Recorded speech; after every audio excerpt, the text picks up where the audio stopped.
This is Cyber Defense Radio with your host and cybersecurity expert, Gary Malevsky. Gary brings to you another globally recognized cybersecurity executive in the hot seat today. Sitting in my hot seat is one of my favorite guys. It's Guy Rosendahl, Chief Product Officer at Sangfor Technologies.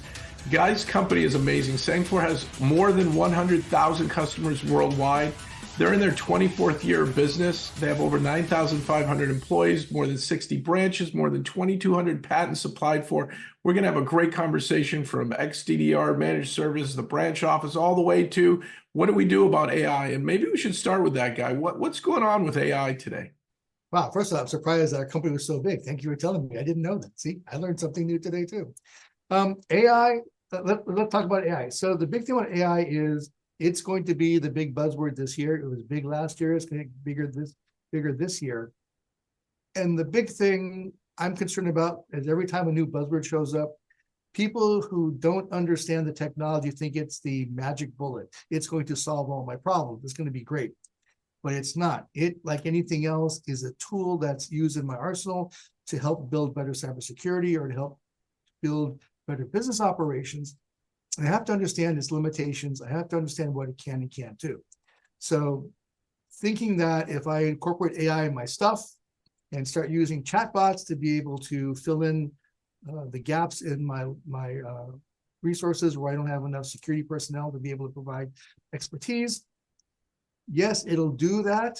But again, it has limits, and you need to understand what those limits are. And you need to understand some points in time that it may not be the solution you're looking for. Yeah, I mean, I've seen a couple areas of AI going bad. One is people have actually uploaded source code to ChatGPT and said, can you improve this malware for me? Make it polymorphic, make it harder to detect. And along comes an answer from ChatGPT, and now you've got a new and improved malware for cyber criminals who might not even be great at writing code. They just hit compile and it works. So that's pretty dangerous and scary. I've heard about employees uploading spreadsheets and other personally identifiable records, PII, saying, hey, I need to change the axis on the rows and columns. Can you fix this? Little do they know it's going into a data lake somewhere. Is that hackable, Guy? Could someone steal the data lake? Where does that go? What's the privacy policy of ChatGPT or Google Bard or any of these folks? Let's go back to the first part that you brought up. So AI is good for the good guys. AI is really good for the bad guys because the bad guys understand how to use ChatGPT better. And like you said, they're using it to write better malware.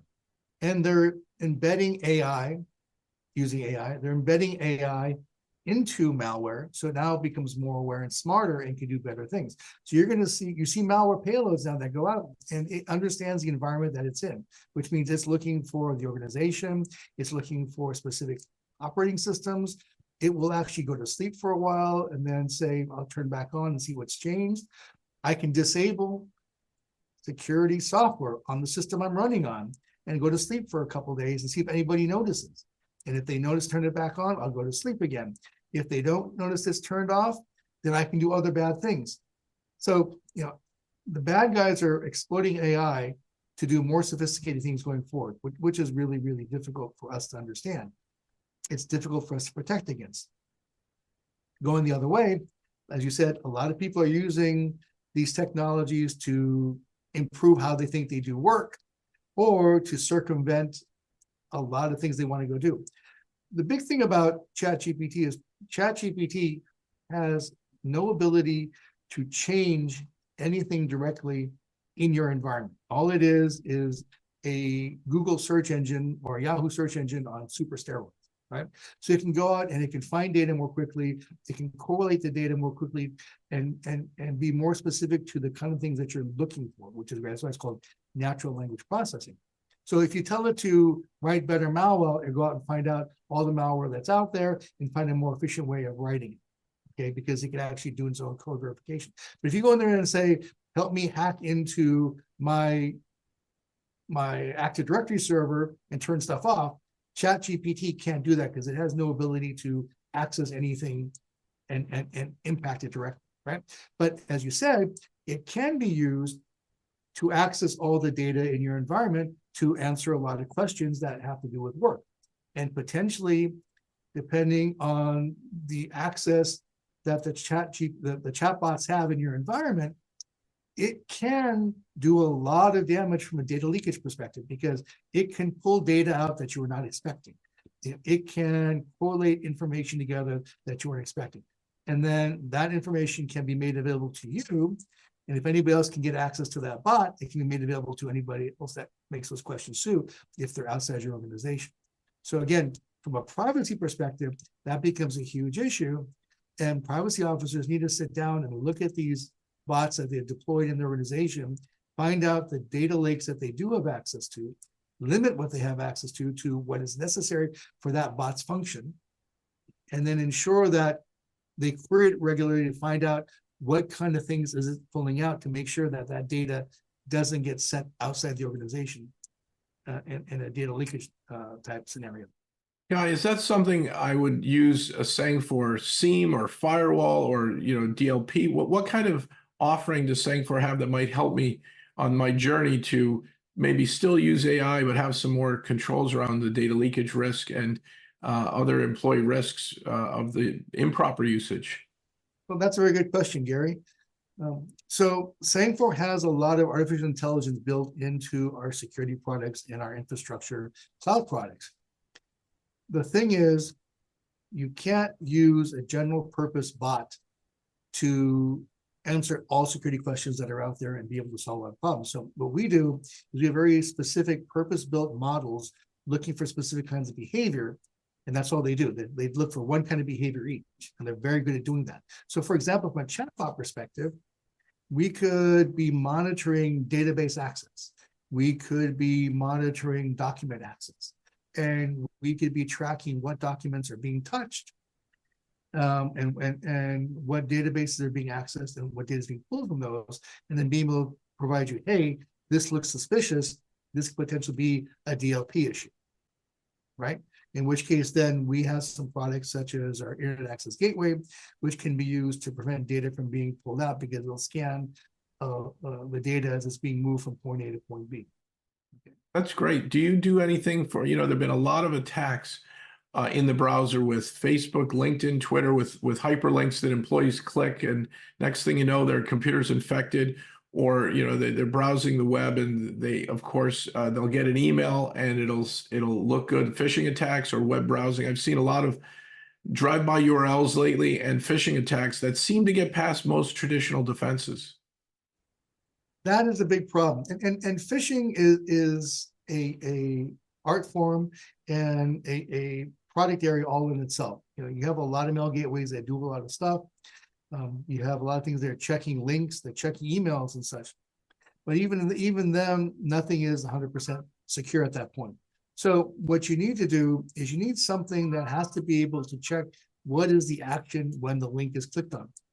So for example, let's say I have a phishing email that does come, and it got past my mail gateway, right? Now the user is going to click on something. At that point, we have coming up our new version of Endpoint Secure that will go and analyze what happens when you click on the link. What is being downloaded, where are you going to go? And based upon that, it can block where you go, it can prevent what's being downloaded, or it can scan what's being downloaded, look and see if it is malicious, and then be able to block it from being accessed once it gets downloaded. That's great. And Sangfor is always up to date on the latest threats, even zero-day threats, I believe. Yes, we do. We have, you said we have 100,000 customers around the world. We pull data from all our products so that we're getting feedback in terms of the threats that they see, the malware that they see. It goes back into our cloud-based NeuralX threat intelligence service.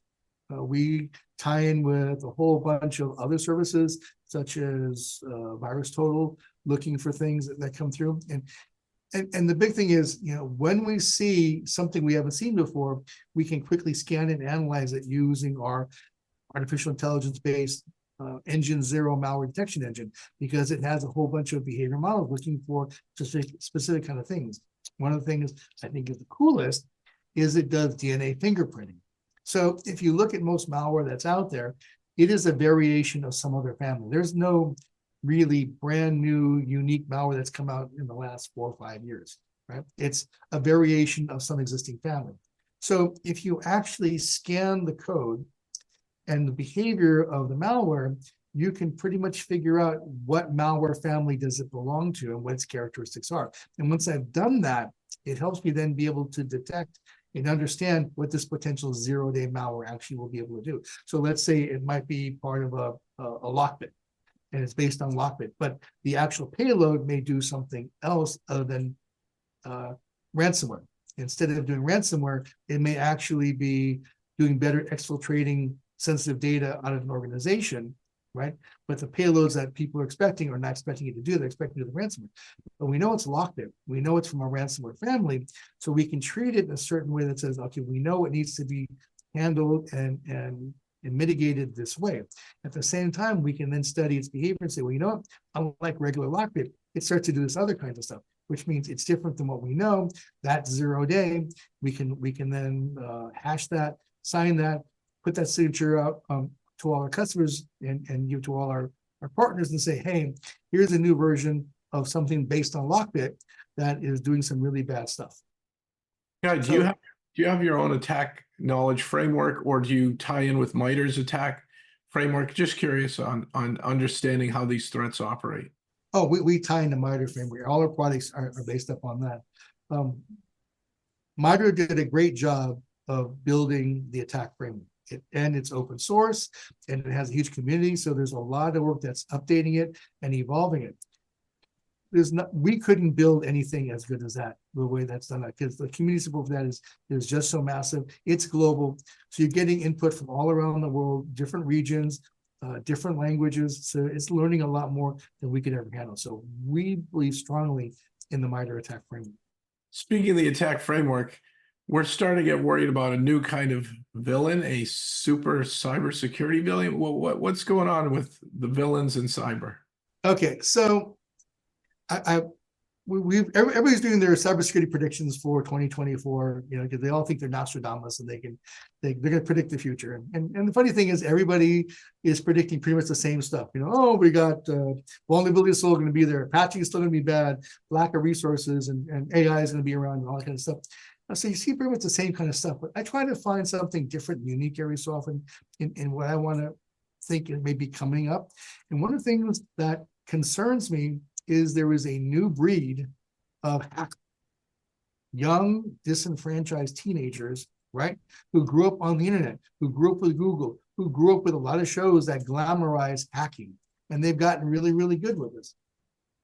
And you're seeing these young kids that are becoming basically crack hackers that can do some really cool stuff. One is a guy named Arian Kurtaj from the UK.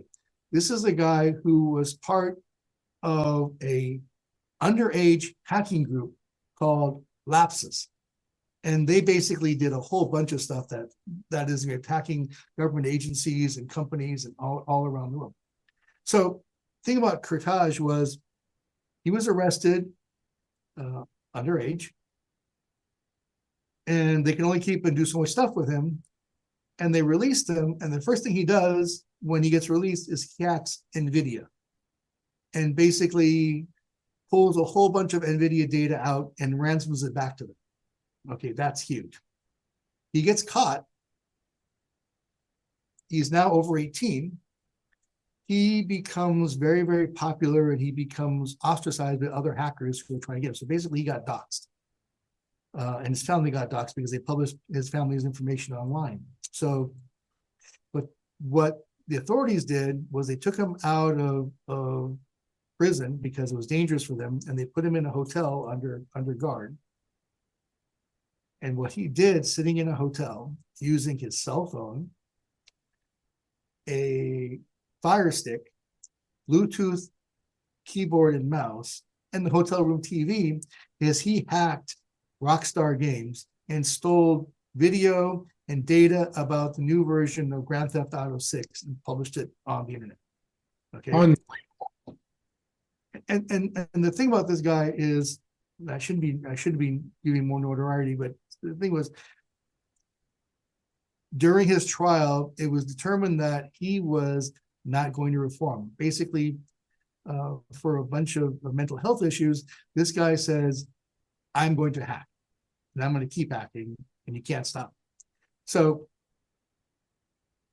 he's going to be locked away for a very, very long time until that changes. But the point being is, he is one of a large number of young teenagers that are getting into this. Go back 10 years, go back 15 years. There were young people that sat around and learned how to take apart computers and software and do stuff. There were kids that learned how to take apart video games and do stuff.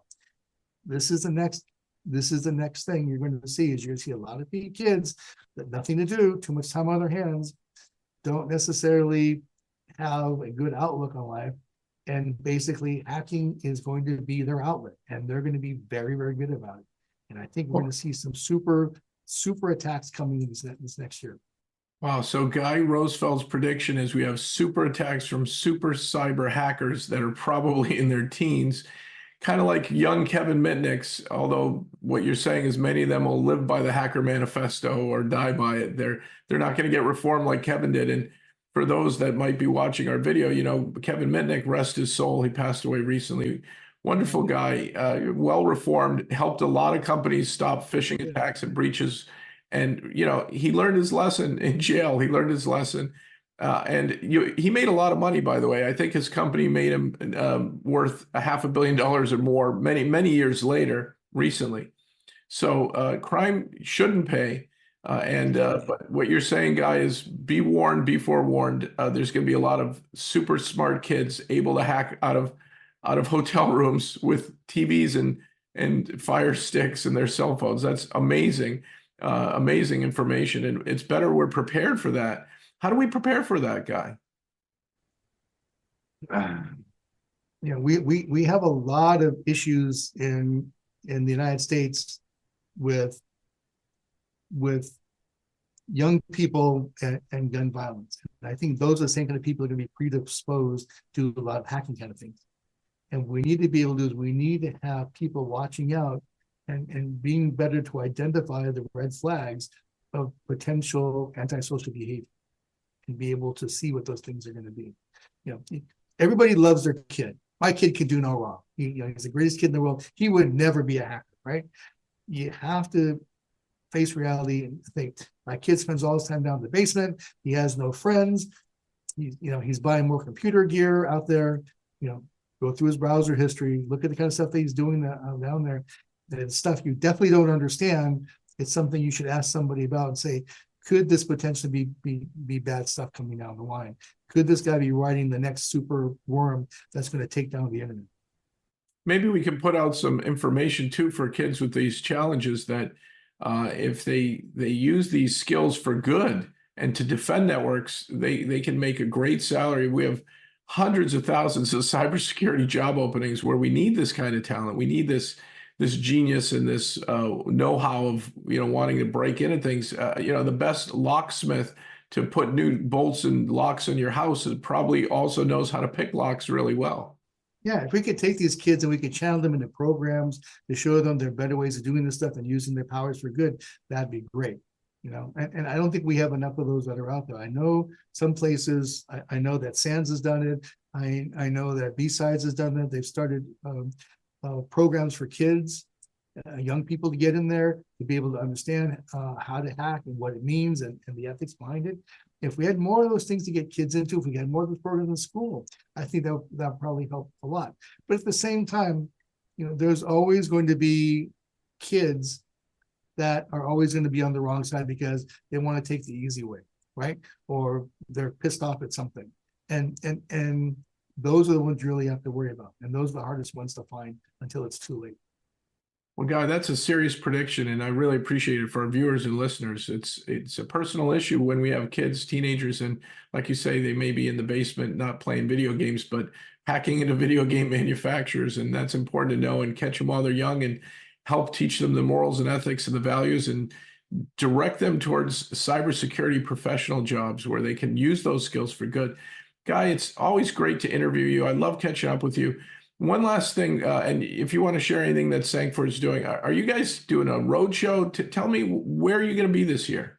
Okay, so We do road shows in the spring for our customers. So we'll go out in different countries. I think right now we're doing Malaysia, Indonesia, Philippines, Vietnam, Singapore, Italy, Dubai, Saudi Arabia, and I think 4 or 5 other countries right now. In fact, we just opened a brand new office in Colombia and Mexico.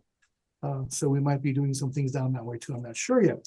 But the whole idea from our road shows is, if you don't know who Sangfor is, it gives you a day to come down, get a free lunch, and you hear us talk about our products or solutions, and you have a chance to actually play with them live and be able to see them and demonstrate it and be able to touch them and feel them and see if they are as we promise them, and you guys can take a look at them, and we can help you figure out strategies on how to deploy them, integrate them into your current security or cloud infrastructures. Can't wait for the day Sangfor is selling its technology in the USA. Are you selling in Canada? No, not just yet. We're thinking about moving into North America probably the next couple of years, but we've got so much stuff happening right now in Asia, and we just moved into the Middle East and Europe. Like I said, and Middle East has become a huge market for us just in the last year. The Italian market has become a huge market for us last year. We're expanding into other countries in Europe right now. So we have enough to keep us busy before we come back to North America. So that's wonderful. What an innovative company. You guys have been around for a long time. Happy 24th anniversary. You don't look a day over 23. Sangfor.com. It's www.sangfor.com. Folks, one of the most innovative cybersecurity companies in the world. Been doing this for a long time. You've been listening to Cyber Defense Radio. Stay tuned next time for another amazing and informative episode. Cyberdefenseradio.com is proudly part of the Cyber Defense Media Group, where InfoSec knowledge is power. Cyber Defense TV and Cyber Defense Radio have launched 24/7 by 365 live streams. Visit them online today at cyberdefense.tv and cyberdefense.radio with your host and globally recognized cybersecurity expert and my good friend, Gary Malevsky.